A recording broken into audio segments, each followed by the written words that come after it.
Hey everyone, hope you're doing well. Happy Friday. It's Friday, September 14th. Hope you're excited for the weekend.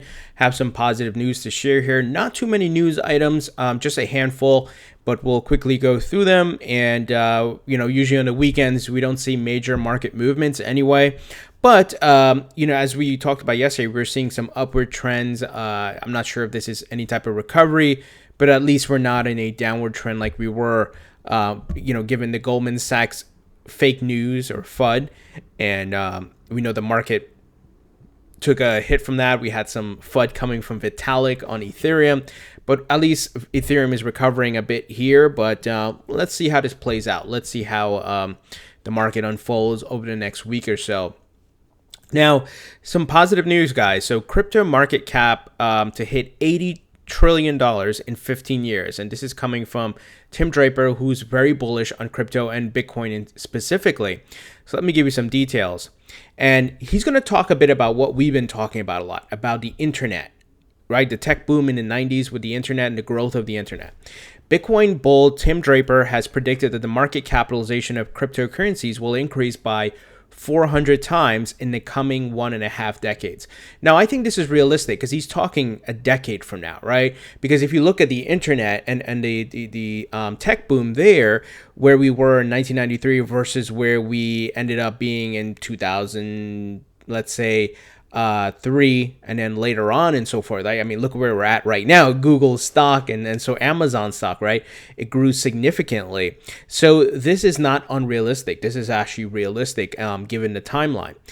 He said here, equating the current state of the crypto market to the early days of the internet, Draper, however, warned that the prices of Bitcoin and other cryptocurrencies will have to drop before rising. The billionaire tech advisor has addressed a Deal Street Asia sponsored private equity and venture capital summit in Singapore via video link. And I quote, here's what he said: "The internet started in the same way." What have we been talking about? Blockchain is the next internet, right? Where projects are being built on it, like the internet of back in the day, where email was built on it, websites were built on it, services were built on it. And it came in big waves, and then it kind of came crashing down. And the next wave comes concentrated, but much bigger. I suspect the same thing will go on here. Now, if you've studied business and economics and you know the history of the tech boom, guys, this all makes sense. It's happening again. This is the next internet. It's going to serve as the next layer for transactions and the way we communicate and things along that line, right? Blockchain technology is going to disrupt many industries. And obviously, it's starting out with cryptocurrencies, and that is the main driver right now of the technology and the use case at the moment. And cryptocurrencies, obviously, I think the technology, the whole setup is going to disrupt the way we transact and currencies on a whole. So this is why, having studied the tech boom and the growth of the internet and so forth, I work in the digital marketing world. I do search engine optimization. So I'm very much aware of the growth of the internet and the adoption and what websites came around, which were successful, what technology and so forth. So that's why I always, do this analogy, guys, talking about we are really in 1993 of the internet days, right? Once again, an analogy of where we are in the blockchain cryptocurrency boom, so to speak. So this is what Tim is saying here as well. And I hope you guys grasp that. And this is why I always say in my videos, and people were making fun of me, is that we are in the infancy stages. And if you're able to see that perspective, look at the bigger picture, the macro level, not just in my coin move, you will understand what's happening here. It is another opportunity of a lifetime, which, I missed the internet tech bubble, so to speak. I didn't get Google stock. I didn't buy Amazon stock, right? And I wish I did, obviously, because it's up significantly. But this is really, this is like level 1 of where we're, the launching pad, so to speak, of where we're headed, guys. So this is definitely some great news. And once again, this guy is no joke. He's an influencer for sure. So according to Deal Street Asia, Draper has also stated that the reason why the price of Bitcoin and other cryptocurrencies had fallen drastically since the record highs reached last year was due to ignorance. As people got accustomed to them, according to Draper, various billion-dollar industries across the globe stand to be transformed. There will, however, be one big difference between the disruption caused by the internet and the one expected to be brought by blockchain technology and cryptocurrencies. The internet went after industries that were $10 to $100 billion markets. Cryptocurrency will listen to this, will go after trillion-dollar industries. Now, listen to what he just said there. And this guy's big on Bitcoin. Who is currently about to disrupt a $1 trillion industry? Anyone want to guess? Which crypto in the market? XRP, which is being leveraged by Ripple, is going to disrupt the cross-border payment industry, which SWIFT currently controls, and the banks and payment providers that transfer trillions of dollars daily, monthly, yearly. I think it's quadrillions. So this is correct what he's saying. It's already starting, and Ripple is leading the front on adoption and use case. When Ripple hits that button and XRapid goes live later this year, it's going to create waves in this market, and you're going to see. I talked about it before. CNBC Fast Money, Bloomberg Finance, and all of that. Everybody's going to start talking about this, and fintech blogs and sites, because you have the biggest institutions leveraging a cryptocurrency via Ripple. So big things are ahead, guys. And he said he lists some markets. These are finance, healthcare, insurance, banking, investment banking, and governments. Blockchain is going to cover all areas because it's a matter of transaction and a next level of security, layered security, and trust that, where we don't have to worry about it being corrupted or hacked or anything like that, right? So, guys, the future is very bright for crypto and blockchain. And I'm so excited. I learned about crypto. I'm sure you guys are too, because we have the opportunity to make a lot of money here, but we have to be patient. Now, notice what Tim said. He said that there's going to be a major crash. And with crypto, I think we've experienced some of that already. The major correction that we had, obviously, in January 2018. So once you understand that this market is volatile and there's going to be cycles, but like I said, it swings very low when it crashes, but guess what? It swings very high when it's going up. So that's where the potential is to make money. And I'm in total agreement with Tim Draper here, and I think, once again, if those of you who don't know what happened in the internet growth and expansion in the 90s, I highly recommend you research that. Look at videos, read books.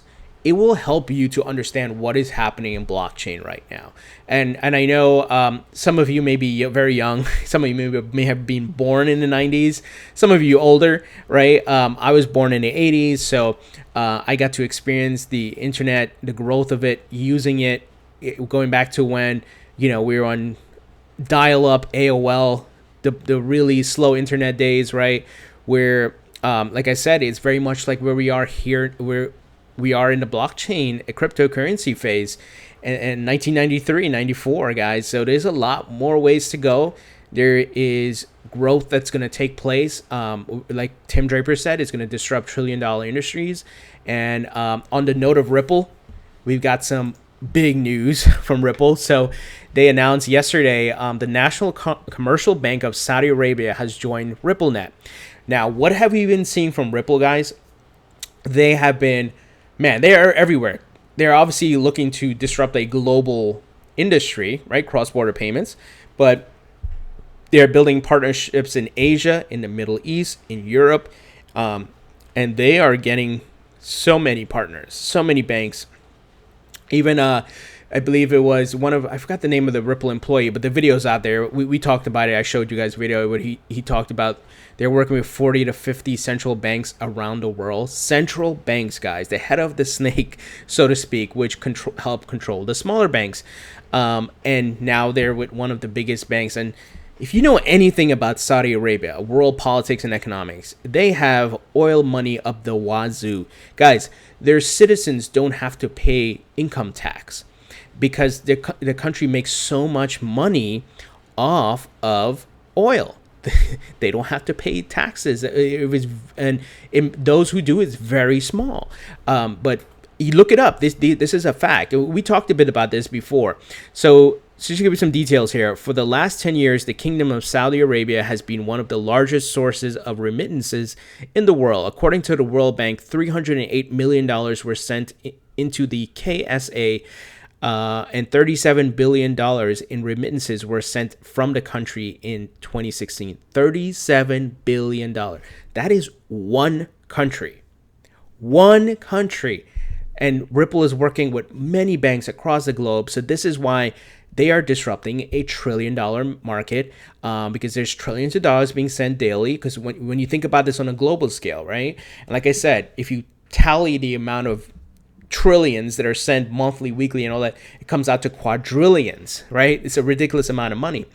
The massive market is primarily comprised of the Kingdom of Saudi Arabia citizens and foreign workers who in 2018 numbered over 10 million. Additionally, both large corporates and small to medium-sized enterprises are responsible for significant payment volumes. SMEs in particular have been highlighted by the Kingdom of Saudi Arabia government as crucial for future economic growth. These groups are served primarily by domestic financial institutions. So there's no details on XRapid or XCurrent or what it may be, but when we're talking about remittances and the transfer of money with different currencies, because like you said, they have foreign workers who are sending money back home. So if they came from the Philippines or they came from this country, what's going to have to happen when they transfer the money? It has to be converted, right? What is the bridge asset that's going to be used to speed that up? XRP in the protocol XRapid. So most likely XRapid will be used here and possibly XCurrent as well, depending on the different scenarios, because once again, they covered multiple items here that one would be for the, let me just make sure I pull it up here. Let's see here. Yeah, they talk about the enterprises, So Saudi Arabia citizens and foreign workers and so forth, large corporate and small business. So you have the workers sending money, and then you have the banks sending money, the businesses sending money. So multiple use cases or factors here. So it could be both being leveraged. I can't see that currency being, different currencies transaction not using XRapid. We've gone through this before. You guys know how XRapid works. It will serve as a bridge currency. But what I've always told you guys in being fully transparent is that not every bank is going to use XRapid. I think we have to be realistic about that. XCurrent, some are going to use XCurrent, some are going to use XVIA. But remember what I told you guys. It's not so much how many banks use it. It's the size of the banks that use it and the volume of money they're sending. So, for example, here, the billions that are being sent, right? So it all depends, because like I said, you have these countries which have high remittances and some major bank which maybe sends a lot of money, and that could be greater than maybe 20 banks, smaller banks put together, right? So I hope you guys grasp that. It's more of size and volume versus quantity. So it all depends which, how, depending on the market and which bank is involved. So I hope you guys get that. Some of you may be like, well, how come only one bank or two banks going live right now? Well, it's not so much that, it is how much money are they actually sending and the volume, right? Are they a really large bank that is sending money across the globe? Or are they a small bank? That type of thing. So I hope you guys grasp that. And this is big. And Ripple has been on the record many times that they will bring on banks and these payment providers and solve their immediate issues, sometimes with XRapid, sometimes with XCurrent. But the ones who are using XCurrent and XVIA, their goal is to upsell them to use XRapid, to introduce it to them. So I stated before, the more banks in Ripple's network, the better opportunity and potential to get those folks to use XRapid. Now, we know this is not the only use case for XRP. Ripple is, through their Spring initiative, is inserting XRP into marketplaces and ecosystems. So that is the other use case that's rolling out. I'm still waiting for the folks at Omni. They said at the moment they are not ready to talk about it. They are still working on the integration. So there's a lot of use cases here. And of course, Coil, which is going to be providing micropayments on the web. So a lot of moving parts here. Obviously, the biggest use case would be for the banks for cross-border payments, right? So big things happening on the Ripple front. I can't wait for the news where, it comes out that Ripple's launched XRapid and this bank or that bank or this payment service provider is using it. I think that's going to be really great for the market. There's going to be obviously a lot of press and news coverage. And Ripple being a real company, we've seen their marketing strategy, super aggressive. I mean, they have Bill Clinton coming to talk at Swell. They had Ashton Kutcher go on Ellen. They partner with Madonna, donating stuff. They donated to colleges and to fun after-school programs. They are very smart on the marketing front. That's the way you do marketing as a business that will get you that exposure and people learning, oh, Ripple's a payment company. What's Ripple? It's a payment company. And learning about their digital asset, guys. So really great news here on the Ripple front. As you guys know, I'm very bullish on Ripple because the biggest use case of them all. And that's not to say I hate Bitcoin or I hate Ethereum. Let me make this clear. I'm not against Bitcoin. I'm not against Ethereum. For you Bitcoin maximalists, I hold Bitcoin and I'm holding it long term. I'm going to sell some when it hits maybe 50,000 and 100,000, that type of thing, right? I hold Ethereum. I hold Litecoin. I hold Stellar Lumens, Sia Coin, Proppy, Nano, and you guys have seen my portfolio. So I'm not against anything, but I'm using logic, factual based information, economics here, business, understanding of business. And what I'm seeing is this company using a digital asset, XRP, is going to disrupt $1 trillion industry. If you do not understand how big that is, then you don't understand business or economics, and maybe you need to go read some books and understand how the world works. Because, guys, we're talking about the banks who control our money, who have all our money to transfer monies between each other, payment providers like your Western Unions and your MoneyGram. This is big time. If they were not specifically disrupting this level of an industry, then yeah, I wouldn't be saying that this is big. But what are we talking about here, guys? Transfer trillions of dollars, quadrillions on a yearly basis. It's huge. Weiss Ratings, like I said, people have been wondering if they've been hacked, but I think, like we've been seeing, Roger Ver, Rand Noonan, and a whole bunch of other people are now understanding, oh, this is how Ripple works. This is how XRP works. They've been listening to FUD from the Bitcoin maximalists and a lot of the Ripple haters out there. But now Ripple's done a great job putting out a lot of information, being very aggressive with their marketing and just going after the juggler, so to speak, with some of these people who are lying and making up, lies about Ripple. And Weiss Ratings, I think, is the folks who are there. I think they've awoken to what is going on, and they understand how Ripple and XRP work now. So they tweeted here today, we're seeing various reports give flak to XRP. We wonder why. Unlike XRP, other cryptos don't have a clear use. If banks adopted it, they get rid of the middleman in interbank transactions, settling them with finality in just a few seconds.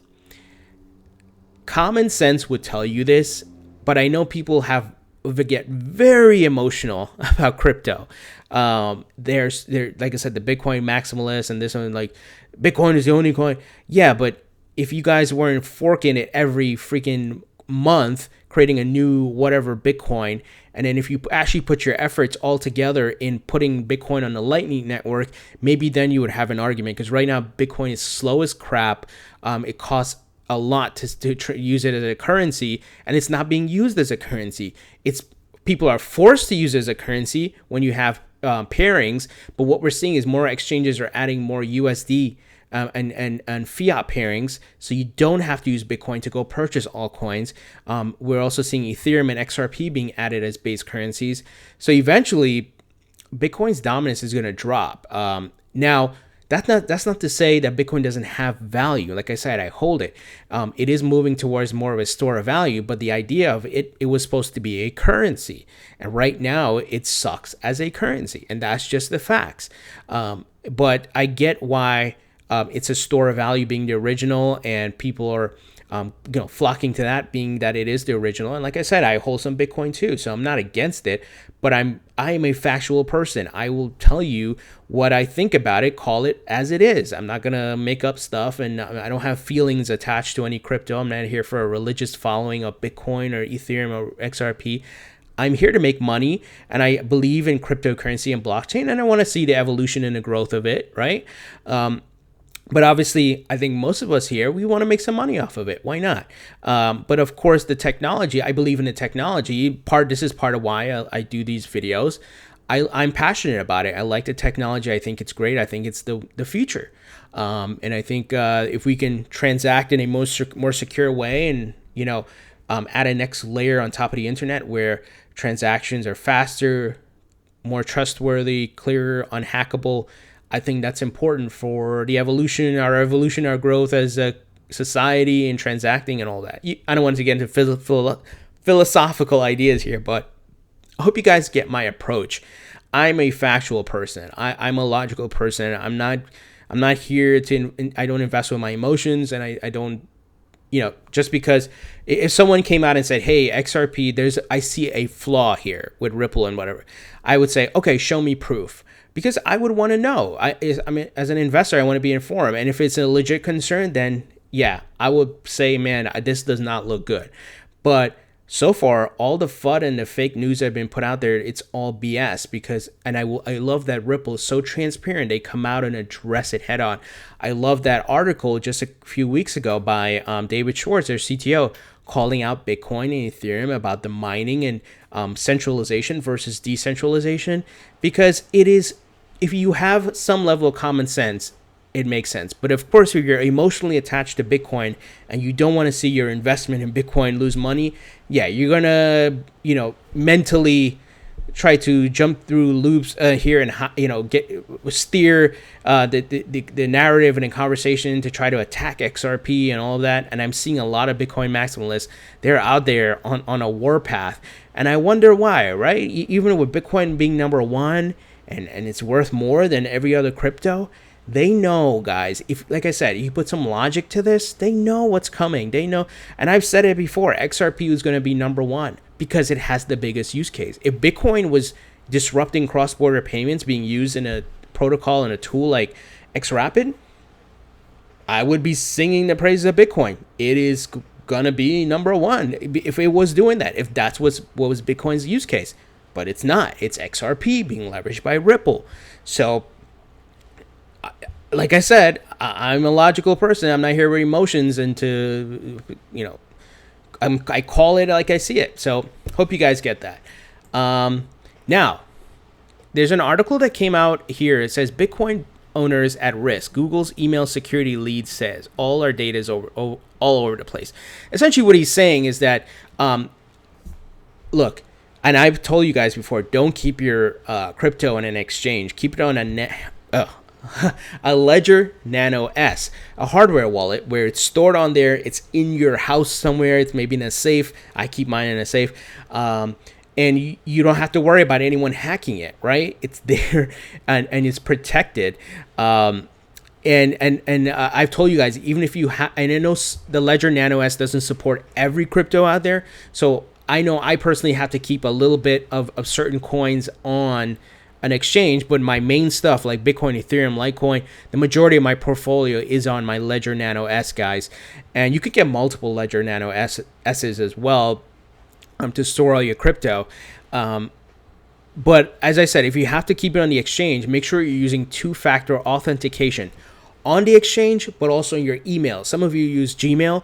Do two-factor authentication on your Gmail. This way you have double protection. If someone tries to hack your email or they try to hack your account on the exchange, you have double protection. And of course, you got to have some strong passwords. Make sure you use some characters, capitalization, lowercase, etc., etc. So I'm just letting you guys know. And if you want to get the Ledger Nano S, I have a link in the description if you want to purchase it.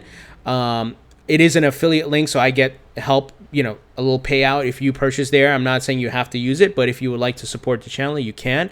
But notice these guys at Google, they're saying like your stuff could be at risk because all of us, we use our email to log into our to our exchanges and so forth. So that's why strong passwords, two-factor authentication, use a hardware wallet, and you should be good, guys. And of course, be sure you access your crypto exchange account from like safe computers. Don't do it publicly. Do it on a computer that's yours, or on public Wi-Fi's. You just want to be safe. You don't want to lose your investment, and then we know where this market's headed and the amount of money that you can make off of this, and it would be painful for you to get hacked and lose your crypto, guys. That would really suck. I know.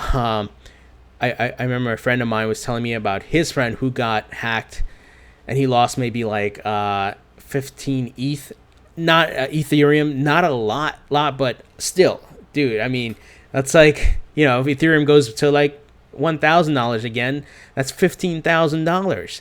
So I wouldn't hate for anyone to lose their crypto and their investment like that. So like I said, guys, get that hardware wallet, use two-factor authentication, and be smart about where you access your information. So guys, what do you think about the news here? Tim Draper talking about the market being $80 trillion in over a decade or so, which I think is realistic. He made the same analogies we've been talking about the early days of the internet and the growth. Like I said, if those of you who are younger and don't know what took place, I highly recommend you do some reading on that so you have a perspective and understanding of where we're headed, because the blockchain technology is built on the internet, right? So we can probably see very close similarities there. Ripple signing with I should say the National Commercial Bank of Saudi Arabia joins Ripple as a partner. Most likely here we'll use XRapid because we're seeing foreign workers sending remittances, cross-border, sending back money home, so different currency, so you have to use XRapid. Weiss Ratings continues to talk great about XRP, and of course, be careful, guys. Some folks at Google's email security are saying your Bitcoin could be at risk. So like I said, we just talked about that, what you need to do. So leave your thoughts and comments in the comment section below, guys. Thumbs up if you like this video. Please subscribe if you haven't already. Don't forget to follow me on Facebook and Twitter. Links in the description, and I'll talk to you guys later.